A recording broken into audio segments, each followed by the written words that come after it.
Aware din po kami na masakit ang kritisismo, ang pagsasalita at pagpapahayag namin. Ngunit alam namin na ito ay karapatan. Ang kalayaan magsalita at magpahayag, ang isang purpose nito is precisely that, para ma-check ang pagmamalabis ng ating mga opisyalis. Para ma-check ang pagmamalabis ng ating gobyerno. Marahil kinatatakutan nila ay yung tinatawag nilang influence o reach ng ilan sa mga kasama ko dito sa lamesa. Hindi po namin kasalanan yun. Kadalasan nagkukwento lang kapapahayag ng aming saloobin. Madalas yung saloobin na yun ay galit. Galit sa mga pangyayari sa mga panahon ngayon. Dahil dito, imbis na pumayag at tanggapin ang imbitasyon ng Kongreso, ng House of Representatives, sa Korte Suprema kami pumunta at nag-file ng aming petisyon. Dito sa aming petisyon, sinasabi namin, itong hearing, itong inquiry in aid posibleng i-detain kami bilang paghihiganti sa mga sinabi namin.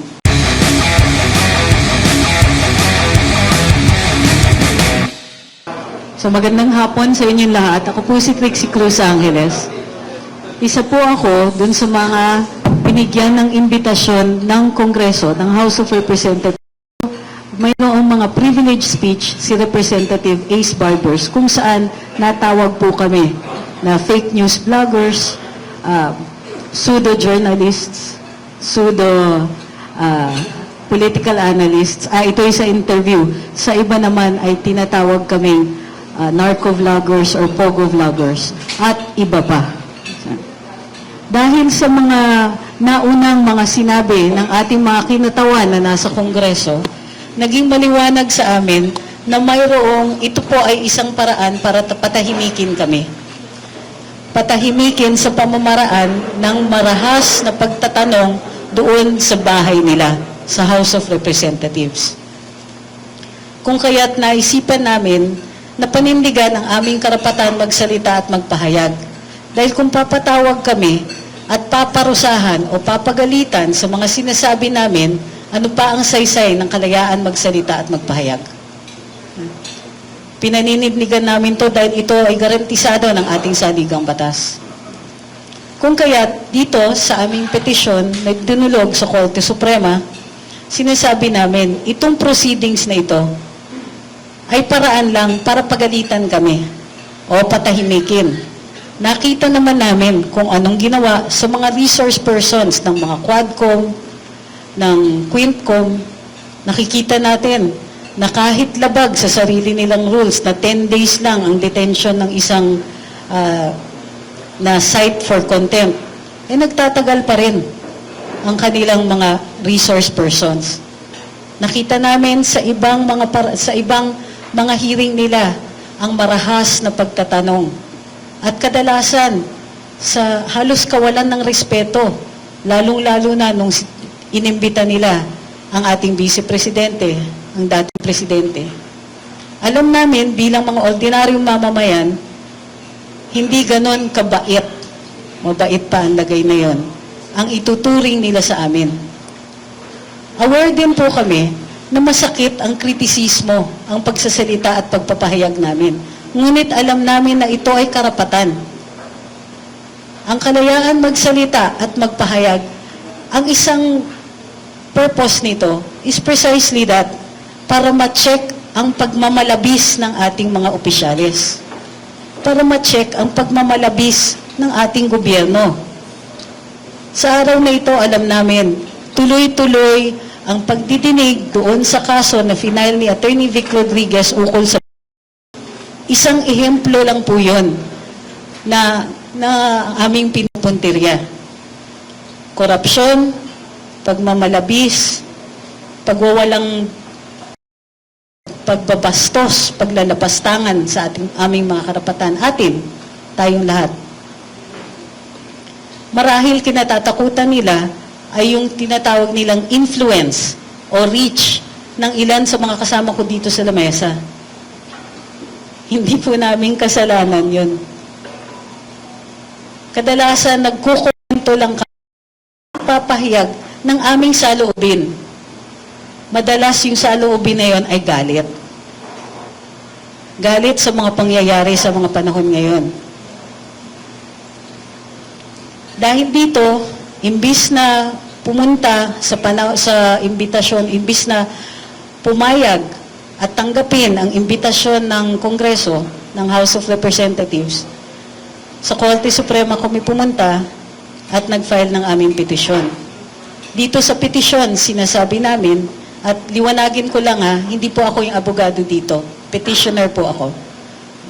Dito sa aming petisyon, sinasabi namin, itong hearing, itong inquiry in aid itong proposed na legislation nila, pagdidinig ay isang paraan, hiyain kami, posibleng i-detain kami bilang paghihiganti sa mga sinabi namin. Ang pinopropose nilang batas, maliwanag, labag sa saligang batas na nagsasabing no law shall be passed abridging the freedom of speech. Itong pagdulog namin sa Korte Suprema ay isang paraan para paglabanan namin ang lumiliit na espasyo para sa ating demokrasya. Matagal na tayong hindi ganito, point out ko lang. For a while, ini-enjoy talaga natin ang malawak na pagkakataon na binibigay ng social media sa mga katulad natin, ordinaryong mamamayan, na nakahanap ng boses, na bigyan ng pagkakataon na mapahayag ang saloobin. Ang ginagawa po ng House of Representatives ay nananakot.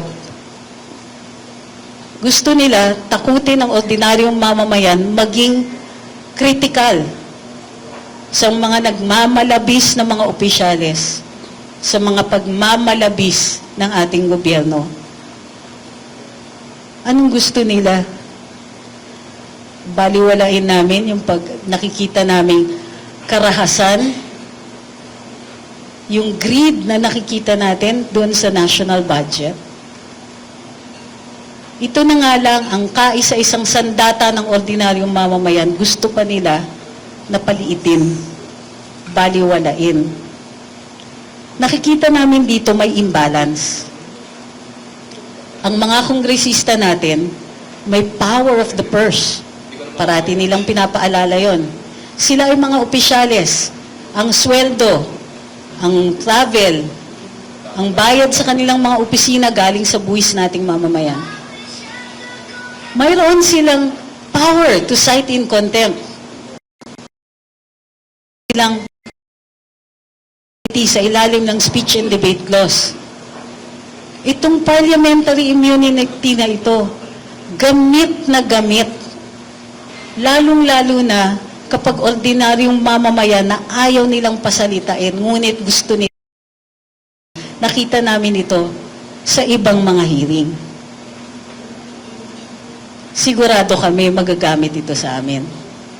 Hindi kami pinapatawag para marinig yung aming boses, marinig ang aming quote-unquote expertise. Pinatatawag kami maliwanag dahil gusto nila kaming pagalitan. Nang sa gayon, ang ibang magtatahas, ang ibang gugustuhin gumamit ng social media para maging kritikal at pagsabihan ang ating mga opisyales ay mapipigilan. Mapipigilan pati kami. Ang tawag po dito, prior restraint at matinding pinagbabawal ng saligang batas. Ito ay may chilling effect. Matatakot ang ibang tao na gamitin ng social media sa paraan kung saan intended talaga ang freedom of speech para i-check ang gobyerno natin. Sinabi nga ng Korte Suprema, basta ang speech o yung pagsasalita at pagpapahayag ay ginagamit para i-check ang mga opisyales, protected speech yan. Yan nga po yung dahilan para sa freedom of speech.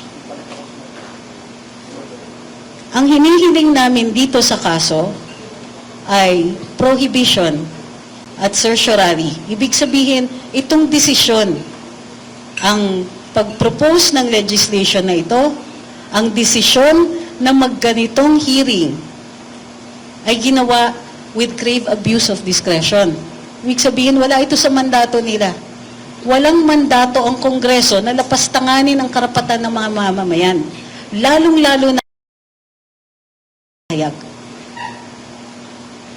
Pinapigilan namin sila na ituloy social media. At tapusin na ito. Ang proposed legislation po, sinasabi nila, regulatory framework for social. Wala ngang regulatory framework for traditional media eh. Walang framework at all, regulatory framework for any form of expression. Maliban lang dun sa classification na ginagawa natin for movies and television and radio. Wala tayong board exam para sa mga vloggers. Wala tayong paraan para mag-decide kung sino lang ang pwedeng magsalita at magpahayag. Ginagarantiya ng saligang batas na ito ay para sa lahat. Kahit hindi kami congressman. Ang prayer is itigil ito, itigil ang pananakot, itigil yung mga aksyon na nagbibigay takot sa ibang tao na magsalita at magpahayag. Naway paunlakan kami. Yun lang po.